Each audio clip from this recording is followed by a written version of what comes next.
Islam does not dictate every step as to how you will get married. No, but rather it lays a framework. You are allowed within that framework to adjust things as per the changes in society and community, on condition that they don't go beyond the framework. So there was a time when introductions were made by parents and family members, and I'd like to think that it still happens that way. So you have parents and family members who introduce the son or the daughter to someone whom they believe is perhaps a prospective spouse. And then the two of them meet. Number one, we need honesty. If you are having a relationship with a third party, please be honest. Please come out clear to your parents, to everyone else, to say, you know what?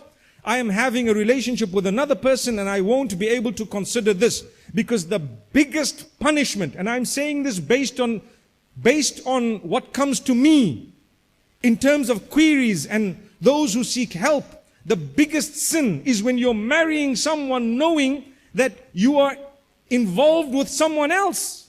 Astaghfirullah. And people are doing it to please their parents. It is a disease. I'm sure a lot of you know exactly what I'm talking about.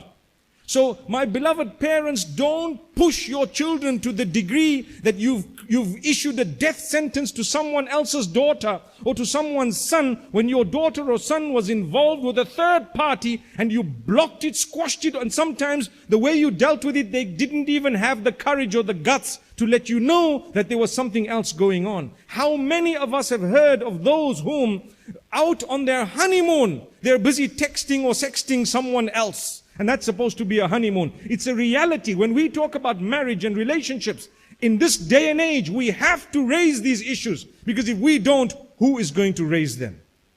So my beloved parents, you are a criminal if you've done that. Criminal. And I promise you, that would be so bad because you have messed up and ruined the life of an innocent child. Someone else.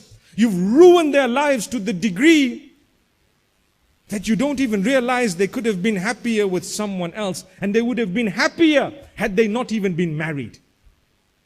So this is why we say, just be honest. You come forth and you say, unfortunately or fortunately, whatever it is, I'm not interested here, I'm involved somewhere else, I'm interested in a third party, my parents are forcing it on me. And now we have a bigger problem where the guy says, yeah, I know that they're forcing you, but I don't care.